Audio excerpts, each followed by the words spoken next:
بسم اللہ الرحمن الرحیم، السلام علیکم۔ آر یا پار کا وقت آ گیا ہے، گھنٹیاں اور سائرن بج گئے ہیں، بگل بج چکا ہے۔ 17 اور 18 اکتوبر بہت زیادہ اہمیت اختیار کر گئی ہے۔ حکومت خود اپنے منہ سے کہہ چکی ہے کہ اگر 25 اکتوبر سے پہلے جس طرح بلاول بھی کہہ رہے ہیں ہم آئینی ترمیم نہ کروا سکے تو پھر ہماری کہانی ختم ہے۔ اس کے لیے اب 17 اور 18 تاریخ کہا جا رہا ہے کہ اس دن اسمبلی کا اجلاس، سینٹ کا اجلاس، کابینہ کا اجلاس بلایا جا رہا ہے، اور مقصد صرف اور صرف یہ ہے کہ آئینی ترامیم کروانی ہیں۔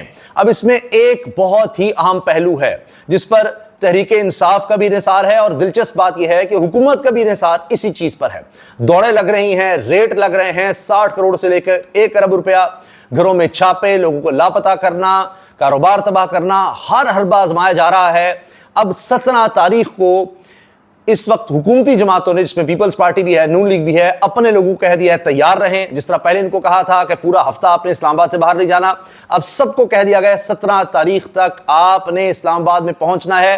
حتیٰ کہ وہ لوگ جن کو مخصوص نشستوں پر لگوا لیا گیا تھا بندر بانٹ کر کے، اب وہ ڈی سیٹ ہوئے، ڈی نوٹیفائی ہوئے تھے، اب الیکشن کمیشن سے بھی امید ہے کہ وہ ان کو نوٹیفائی کر دے، اس کے لیے ان کو بھی تیار رہنے کا کہہ دیا گیا ہے۔ لیکن وہ ایک الگ بات ہے، باقی ایم این ایز کو خریدنا، تحریک انصاف کے جن میں کہا جا رہا ہے شاید 10-11 ایم این ایز وہ تحریک انصاف کے ساتھ ملا لی جائیں گے۔ لیکن اصل مسئلہ ہے سینٹ کا، وہاں جو ہے بڑی گڑبڑ ہے۔ وہاں سب لوگ ڈیپینڈ کر رہے ہیں ایک ہی چیز پر، وہ ایک پوائنٹ کیا ہے اس پر بھی ہم بات کریں گے۔ لیکن پہلے سنیے کہ میاں نواز شریف نے کر کیا ڈالا ہے۔ یہ حرکت، یہ کام اگر تحریک انصاف کی طرف سے کسی نے کیا ہوتا تو آج آپ دیکھتے زلزلہ آ چکا ہوتا، کوہرام مچ گیا ہوتا۔ یہ شنگھائی کانفرنس کے حوالے سے جو آپ سارے میڈیا میں دیکھ رہے ہیں شور، وہ نہ ہوتا، ساری بات یہاں ہوتی، کیونکہ بھارت میں اس وقت بھارتی چینلز پر صرف اور صرف یہ چرچا ہے کہ 3 دفعہ کے وزیر اعظم نواز شریف نے بھارتی صحافی کو انٹرویو دیتے ہوئے کہا ہے کہ جو قصور ہے، جو کچھ پاکستان میں کیا وہ ملٹری اسٹیبلشمنٹ نے کیا خراب، اور یہ پاکستانی سینا یعنی پاکستانی فوج، انہوں نے کارگل کا بھی معاملہ کر دیا، اور اٹل بہاری واجپئی آئے تھے، وہ لاہور ڈکلیریشن، وہ سب خراب ہو گیا۔ اور دیکھیے اس کو کس طرح سے پلے کیا جا رہا ہے۔ میاں نواز شریف نے برکھا دت کو خصوصی انٹرویو دیا، پاکستانی کسی صحافی کو انٹرویو نہیں دے رہے میاں نواز شریف۔ برکھا دت کو پاس بلاتے ہیں، مریم نواز صاحبہ کو ساتھ بٹھاتے ہیں اور کہتے ہیں کہ جی مودی صاحب کیوں نہیں آئے، میں تو بڑا چاہتا ہوں کہ بھارت کے ساتھ، مودی صاحب کے ساتھ بڑے اچھے تعلقات ہو جائیں۔ ان کو مودی صاحب کی محبت، بھارت کی محبت یاد آتی ہے۔ لیکن کشمیر کے بارے میں اندازہ لگائیے کہ ایک لفظ نہیں بولا میاں نواز شریف نے، ایک لفظ نہیں۔ برکھا دت خود بھی حیران تھیں، بھارتی صحافی بڑی مشہور و معروف ہیں، وہ خود بھی حیران تھیں کہ میاں نواز شریف نے کشمیر کا ذکر نہیں کیا۔ پہلی دفعہ ہوا ہے کہ کوئی اس طرح کا لیڈر ہو اور اس نے کشمیر کی بات ہی نہ کی ہو کہ ان کا سٹیٹس بدل دیا گیا، ادھر ظلم ہو رہا ہے، کوئی بات نہیں میاں نواز شریف نے کی۔ آج آ کر یہ کہ جی وہی کہ جی میں جب بھی وزیر اعظم بنا میں حالات اچھے کرنا چاہتا تھا بھارت کے ساتھ، ہماری تو خواہش تھی لیکن اسٹیبلشمنٹ نے نہیں کرنے دیا، فلاں ہو گیا۔ اور اب اس کو بھارتی میڈیا بڑا زبردست طریقے سے پلے کر رہا ہے۔ تو یہ جو کہتے تھے کہ جی اوہو رؤف حسن نے دیکھیں وہ کسی بھارتی صحافی کو عمران خان کے انٹرویو کے لیے بات چیت کی، تو وہاں پر کتنا پروپیگنڈا کیا گیا اور کیا کیا بیانات تھے ان کے۔ آج ان کا لیڈر جو بات کر رہا ہے، کوئی اور یہ بات کر سکتا ہے؟ کوئی تحریک انصاف میں سے، چلیں چھوڑیں پیپلز پارٹی این پی، کوئی اور جماعت میں سے، تو کوہرام مچ گیا ہوتا، زلزلہ آ گیا ہوتا۔ لیکن یہ بات کی ہے نواز شریف نے۔ اب وہ کہہ رہے ہیں کہ ان کی تو حکومت ہے، ان کی جماعت کی، اور اس کا یہ قائد ہے شہباز شریف بھی اس کے انڈر ہے، اور وہ حکومت کیا کہہ رہی ہے کہ جی بس مودی آ جاتے، جے شنکر آئے ہیں، بڑی مہربانی۔ جے شنکر پاکستان کے خلاف ان کا وزیر خارجہ نفرت انگیز گفتگو کرتا ہے جہاں جاتا ہے، لیکن میاں صاحب نے اس حوالے سے کوئی بات نہیں کی کہ جی یہ کیا وہ کیا۔ انہوں نے توپوں کا رخ ملٹری اسٹیبلشمنٹ کی طرف رکھا۔ اب یہ ماحول کا فرق ہے۔ لیکن اب میاں نواز شریف صاحب نے جو کیا ہے، اس کا ریئیکشن تو شہباز شریف پر بھی آئے گا، ان کی حکومت پر بھی آئے گا ہی آئے گا۔ لیکن جو فوری ریئیکشن آ گیا میاں صاحب کے لیے وہ یہ ہے کہ فضل الرحمان صاحب الٹا اپنی طرف سے ایکٹیو ہو گئے ہیں۔ اب جو میں عرض کر رہا تھا نا کہ سارا کچھ ڈیپینڈ کرتا ہے ایک فیکٹر پر، وہ ہیں فضل الرحمان صاحب۔ اب بات یہ ہے کہ 224 ایم این ایز چاہیے 2/3 اکثریت کے لیے، اور 64 سینیٹرز چاہیے۔ اب یہاں تعداد حکومت کے پاس کم ہے، مولانا صاحب کو ساتھ ملانا ہے۔ پھر 3 سینیٹرز تحریک انصاف کے، وہ بھی کمپرومائزڈ ہو چکے ہیں، ان کی بھی خبریں آ رہی ہیں۔ ایک کا تو کنفرم ہو چکا ہے تقریباً، ایک کے بارے میں چل رہا ہے کہ جن کو کہا تھا آپ نے نظر رکھنی ہے وہی جا کر ان کے بندے پورے کرنے کے لیے دے رہے ہیں کہ اچھا ہمارا یہ بندہ بھی ٹوٹ سکتا ہے، یہ ہے وہ بھی ساتھ ملے ہوئے ہیں۔ سب لوگ ایکسپوز ہو جائیں گے۔ یہ 17-18 تاریخ کی گیم ہے، اور 19 کو شاید حکومت اس کو ٹیبل کرے گی آئینی ترمیم کو۔ لیکن اس میں بات یہ آ گئی ہے کہ فضل الرحمان صاحب ایکٹیو ہو گئے ہیں۔ پہلے نون لیگ ایکٹیو تھی, وہ دوڑیں لگا رہے تھے, محسن نقوی صاحب تھے, وہ مل کر سب کوششیں کر رہے تھے. پھر کیا ہوا, ناکامی ہوئی تو بلاول نے ٹیک اوور کر لیا. پہلے سب مل کے کر رہے تھے, پھر بلاول نے کہا جی میں یہ کام کر کے دیتا ہوں, پھر آپ مجھے وزیر اعظم لگا دیں. بلاول کی بھی ناکامی نظر آ رہی تھی. اب مولانا فضل الرحمان صاحب آ گئے ہیں. فضل الرحمان صاحب کہہ رہے ہیں کہ اگر مسودہ ہوگا تو ہمارا ہوگا. اب فضل الرحمان صاحب نے حکومت کا یا پیپلز پارٹی کا تو مکمل ریجیکٹ کر دیا, جس میں قاضی فائصہ صاحب کے لیے کچھ تھا اور آئینی عدالت تھی, وہ تو کام نہیں نظر آ رہا. فضل الرحمان صاحب کہتے ہیں کہ ایک الگ بینچ یہیں کے اندر سے بنا لیتے ہیں, سپریم کورٹ کے اندر سے, اس کے اوپر نہیں لاتے. کیونکہ فضل الرحمان صاحب نے اس سٹینڈ کے بعد جو پاپولیرٹی دیکھ لی اب, اور وہ جس طرح اب ہمارے صافی دوست عیسیٰ نقوی کہتے ہیں کہ ڈیزل سے عرق گلاب تک کا سفر کر لیا انہوں نے, تو اب ان کو بھی یہ پتا ہے کہ عوامی رائے کیا ہے, اور پھر اتنی پاپولیرٹی, تو اس سے وہ ہٹ بھی نہیں سکتے. ان کی جماعت کا بھی ایک سٹانس نظر آ رہا ہے. میں دیکھ رہا تھا حافظ عبداللہ صاحب نے کہا کہ 150 کیسز کے لیے, 150 کیسز کے لیے ایک آئینی عدالت بنانا, یہ تو تباہ کرنا ہے ہم نے سارے نظام کو. تو سپریم کورٹ کے اوپر ایک اور عدالت لے آئیں تو سپریم کورٹ تو سیشن کورٹ بن جائے گی, فارغ ہو جائے گی. تو لگتا یہ ہے, اب یہ ابھی خبر نہیں ہے, لیکن ایسے ہے کہ فضل الرحمان صاحب بھی ایکٹیو ہو گئے ہیں, بلاول سے مل رہے ہیں, پھر نواز شریف سے ملنا ہے کہ جی ہمارا مسودہ ہوگا تو ہوگا. تو وہ دکھانا چاہ رہے ہیں طاقتوں کو بھی کہ جی دیکھیں میں یہ کام کر کے دے سکتا ہوں, لیکن تھوڑی ایسی چیزیں جو ہمارے لیے قابل قبول ہوں, ہماری بھی کچھ عزت رہ جائے, لیکن کام میں کر کے دیتا ہوں. کہ ان لوگوں نے مجھے صدر نہیں بننے دیا, پی ڈی ایم کی سربراہی تھی, اس کے بعد یہ سب بندر بانٹ انہوں نے کر لی, خود سارا مال لوٹا ہوا ادھر ادھر کر کے لے گئے, مجھے کچھ بھی نہیں ملا. تو اب ان کو عوامی حمایت بھی چاہیے اور طاقتوروں کی حمایت بھی چاہیے. تو بیچ کا راستہ وہ نکال رہے ہیں, جو کہ یہ ہو سکتا ہے کہ قاضی فائصہ بھی نہیں ہوں گے آگے, اور منصور علی شاہ بھی نہیں.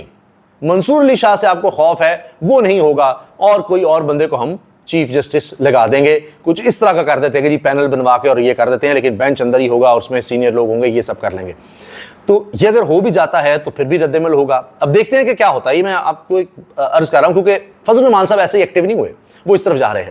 لیکن اب دلچسپ بات یہ ہے کہ حکومت کے پاس اور کوئی راستہ ہی نہیں ہے فضل الرحمان صاحب کی بات مانے بغیر, کیونکہ انہوں نے بڑی کوشش کر لی فضل الرحمان کو بنانے کی, جس طرح کا یہ چاہ رہے تھے قاضی صاحب ہوں گے تو ہمارا سسٹم چلے گا, فلاں ہوگا. تو اب یہ کڑوی گولی ان کو نگلنی پڑے گی نواز شریف صاحب کو, فضل الرحمان صاحب والی, اور ان کے پاس راستہ بھی نظر کوئی نہیں آ رہا. تو جس طرح اسمبلی میں جب ووٹنگ ہونی ہوتی ہے تو پھر وہ سائرن بجتے ہیں, گھنٹیاں بجتی ہیں کہ کوئی رہ تو نہیں گیا, کوئی کوریڈور میں ہے, سارے آ جائیں, نمبر پھر نہ ہو کہ پورے نہ ہو, یا کوئی رہ گیا تو بعد میں نہ شکایت کرے جی بندہ نہیں آیا تھا, تو ووٹنگ سے پہلے سارے آ جائیں. تو وہ والا بگل سائرن بج چکا ہے. 17-18 تاریخ عام ہے, اور اس کے بعد پھر 25 آ جانی. ابھی تک فضل الرحمان صاحب کا پلڑا بھاری نظر آ رہا ہے. تحریک انصاف بھی اس وقت ڈیپینڈ کر رہی ہے فضل الرحمان صاحب پر, اور فضل الرحمان صاحب مل گئے تو حکومت کے لیے آسانی ہو جائے گی. لیکن حکومت جو چاہ رہی ہے اس پر تو فضل الرحمان صاحب اگری نہیں ہے, وہ اپنا فارمولہ لے کر آ رہے ہیں. تو اب کہانی یہاں پر ہے. تو اس وقت تک تو یہ صورتحال ہے. اس کے علاوہ ایک اور چیز بڑی اہم ہوئی ہے, اور وہ آنے والے دنوں میں آپ کو پتہ لگے گا کہ وہ کتنا بڑا پریشر کریٹ ہونا ہے حکومت پر.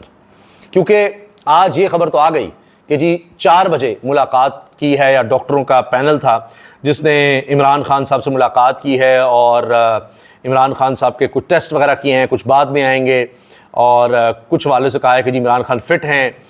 اس پر بیرسٹر گوہر نے یہ باقاعدہ ٹویٹ کر کے کہا کہ عمران خان کا آج 4 بجے میڈیکل چیک اپ کیا گیا ہے. ENT یعنی جو کان گلے اور ناک کا اسپیشلسٹ ہوتا ہے, ENT اسپیشلسٹ اور میڈیکل اسپیشلسٹ نے اڈیالہ جیل میں بانی تحریک انصاف کا طبی معائنہ کیا ہے. عمران خان کی صحت اچھی, آج بھی 1 گھنٹہ ایکسرسائز کی ہے, یعنی 1 گھنٹہ ایکسرسائز. ایک صحت مند آدمی, وہ بھی 70 سال سے اوپر کا بندہ, وہ بہت صحت مند ہوگا تو 1 گھنٹہ ایکسرسائز کر سکتا ہے. ہمیں جلد بانی تحریک انصاف کی میڈیکل رپورٹ موصول ہو جائے گی, بیرسٹر گوہر وہ تسلی دے رہے ہیں. اب یہ اس لیے ضروری ہو گیا تھا, لوگوں میں تشویش آ گئی کہ عمران خان کے ذاتی معالج جو گئے ان کو ملنے میں نہیں دیا. اب بیرسٹر گوہر صاحب تسلی دینے کے لیے آ گئے, لیکن اس کا بھی ریئیکشن آ رہا ہے کہ بیرسٹر گوہر کو کیا ضرورت تھی, یہ تو حکومت کے ڈاکٹرز تھے, ان کی طرف سے گئے ہیں. لیکن میرا ذاتی خیال یہ ہے کہ تشویش والی کوئی بات ویسے اتنی نہیں ہوگی. اچھا, اس کے علاوہ ایک بڑی خبر یہ ہے کہ اسرائیل نے ایران پر امریکی صدارتی الیکشنز کے دن 5 نومبر سے پہلے حملہ کرنے کا منصوبہ بنا لیا ہے. ہمارے حملے کا نشانہ ایران کے صرف فوجی اہداف ہوں گے, تیل اور جوہری تنصیبات نہیں. اسرائیل کی امریکی صدر کو یقین دہانی, امریکہ بھی ساتھ ملا ہوا ہے. تو اب یہ پتہ نہیں اس کے بعد ایران کا کیا ریئیکشن آئے گا اور کس طرح کے خطے میں صورتحال ہوگی. خیر یہاں پاکستان کی حکومت میں کسی فکر ہے, ان کو یہ نہیں. ان کو تو اس وقت ہے کہ شنگھائی کانفرنس کے دوران بھی بات ڈالنی تھی, اس بہانے سے بھی آئینی ترمیم کے چکر میں ملاقاتیں وہیں پر رہی ہیں. جس طرح انہوں نے فلسطین کے معاملے پر کیا کہ اجلاس بلایا فلسطین کا کہہ کر, نہ اسرائیل کا اس میں کوئی ذکر کچھ بھی نہیں, اور ساتھ یہ کہ جی آئینی ترامیم پر بات کریں، وہاں پر آ جائیں. یہی شنگھائی کانفرنس کے دوران ہو رہا ہے، کیونکہ ان کے لیے یہ ڈو اور ڈائی سچویشن ہے، سروائیول کی جنگ ہے، اور اب یہ کھیل آخری مرحلے میں ہے. اسی دوران جس طرح یہ جو کہتے ہیں جی اسرائیل لابی فلاں فلاں بات کرتے ہیں، اب یہ پھر کوشش کریں گے، لیکن نواز شریف کی بات نہیں کریں گے، اسرائیل لابی کی بات ضرور کریں گے عمران خان کے حوالے سے، کیونکہ عمران خان کی سابق اہلیہ جمائمہ نے پھر ٹویٹ کر دیا ہے. ایک تو پہلے تھا، ہم نے پچھلی ویڈیو میں ذکر کیا، جس میں انہوں نے کہا جی خدشات ہیں کہ میرے بچوں کے والد کے ساتھ کیا ہو رہا ہے، ان کو تنہائی میں رکھا ہوا ہے، کوئی خیر خبر ان کی نہیں ہے، اور اس پر آواز اٹھانی چاہیے، ان کی رہائی کے لیے بھی سپورٹ کریں. اقوام متحدہ کی طرف سے بھی، ان کے ورکنگ گروپ کی طرف سے کہا گیا کہ یہ جھوٹے کیسز ہیں، غلط کیسز ہیں، ان کو رہا کیا جائے، اور عمران خان کے سارے خاندان کو قید کر دیا گیا. اس طرح کی بات کی، لیکن اب انہوں نے خاص طور پر نون لیگ کو آڑے ہاتھوں لیا ہے، اور آنے والے دنوں میں آپ دیکھیے گا اس کا بڑا امپیکٹ آنے والا ہے، کیونکہ اب وہ ایسے لگ رہا ہے محاذ سنبھال لیا انہوں نے. اور میاں نواز شریف کے سٹیکس آپ کو پتہ ہے برطانیہ میں بہت ہیں، اور وہاں کی بہت با اثر شخصیات میں جمائمہ سمجھ جاتی ہیں، ان کا خاندان سمجھا جاتا ہے. تو ان کے لیے یہ بھی بڑا مشکل ہو جائے گا کہ وہ بھی اب یہ محاذ سنبھال چکی ہیں. حالانکہ ان کے گھر کے باہر بھی انہوں نے احتجاج کروائے، بڑا کچھ کروایا، اور انہوں نے پوری ٹویٹ کر کے اس کا ذکر کیا ہے. کہتی ہیں I usually don't comment on Pakistani politics. I disagree with Imran Khan on many political issues. کہ میں پاکستانی پالیٹکس پہ کمنٹ بھی نہیں کرتی، عمران خان سے سیاسی طور پر بڑے اختلافات رہے، but this is not about politics. لیکن اب بات سیاست کی نہیں ہے، it's about my son's father, his human rights and international law. بات ہے میرے بچوں کے والد کی اور انسانی حقوق کی اور عالمی قوانین کی. For the past few years I have been bled and harassed into silence by P M L and goons. کہتے ہیں پچھلے کئی سال سے مجھے چپ کرانے کی کوشش کی گئی، مجھے ہراساں کیا گیا، اور یہ جو پی ایم ایل کے غنڈے ہیں ان کی طرف سے، including rape threats and countless conspiracy theories, کہ مجھے مطلب زیادتی کا نشانہ بنانے کی دھمکیاں دی گئیں، اور کئی سازشی تھیوریاں گھڑی گئیں کہ جی اسرائیل لابی ہے، فلاں ہے، یہ ہے وہ، اس طرح کی باتیں. Meanwhile, Twitter X is banned in Pakistan. PTI party member and civilian supporters have been abducted. Anyone with a platform who was speaking out is now in jail and silenced. And Imran Khan's photo and name have been censored on state television. They have even redacted his image from any coverage of Pakistan's World Cup win of 92. کہ جی عمران خان کے حوالے سے تو اب بات بھی نہیں کی جا سکتی، کسی چینل پر بھی کچھ نہیں، ان کی تصویر بھی نہیں. 92 کے ورلڈ کپ جیتنے کی جو فوٹیج ہے وہ بھی چینج کر دی گئی، اور پاکستان میں ٹویٹر ایکس سوشل میڈیا جو ہے اس میں بین ہے، خاص طور پہ ایکس اور ٹویٹر کی بات کرتے ہیں، اور کوئی بھی آواز اٹھاتا ہے تو اس کو بھی لاپتہ کر دیا جاتا ہے، اٹھا لیا جاتا ہے، گرفتار کر لیا جاتا ہے. I owe it to my sons to try to create some awareness about what is happening in Pakistan. Please help in any way that you can. Thank you. کہتے ہیں کہ میرا یہ فرض بنتا ہے اپنے بچوں کے لیے، اپنی اولاد کے لیے، کہ میں کم از کم آواز اٹھاؤں، جو کچھ پاکستان میں ہو رہا ہے اس کے لیے لوگوں کو بتاؤں کہ کیا ہو رہا ہے. اور اگر آپ کوئی بھی مدد کر سکتے ہیں کسی بھی طرح سے تو ضرور کیجئے. یہ ہے جناب اس وقت جمائمہ کی طرف سے جو موقف سامنے آیا ہے، اور اس کا بڑا ایک امپیکٹ آنا ہی آنا ہے، آپ دیکھیے گا. باقی اب جناب عمران خان صاحب کے حوالے سے بھی جس طرح سے یہ آئینی ترمیم آئے گی، انہی دنوں میں مزید عمران خان کی طرف سے ڈائریکٹ کوئی پیغام بھی آ جائے گا. اور پھر میں آپ سے عرض کر رہا ہوں کہ بہانہ بھی نہیں رہے گا کہ شنگھائی کانفرنس ہے، اور اس طرح کی اگر ترامیم کی کوشش کی جاتی ہے جس طرح کی پہلے تھیں، تو پھر آپ دیکھیے گا کہ دوبارہ ڈی چوک پر لوگ آئیں گے ہی آئیں گے، اور اس دفعہ وکلاء بھی ساتھ ہوں گے ہی، کیونکہ انہوں نے اپنی تیاری پوری کر لی ہے. مگر وہی بات کہ اب مولانا لیڈ کر رہے ہیں، اور اب مسودہ اگر آگے ہے، فور فرنٹ پہ ہوتا ہے نا کہ کبھی کوئی آگے کر رہا ہے، کوئی پیچھے ہو رہا ہے، کون اس وقت لیڈ کر رہا ہے، تو اس وقت مولانا لیڈ میں ہیں، اور اب سب کی نظریں ادھر ہیں کہ مولانا کس کو کس حد تک منا پاتے ہیں. اجازت دیجیے، اللہ حافظ.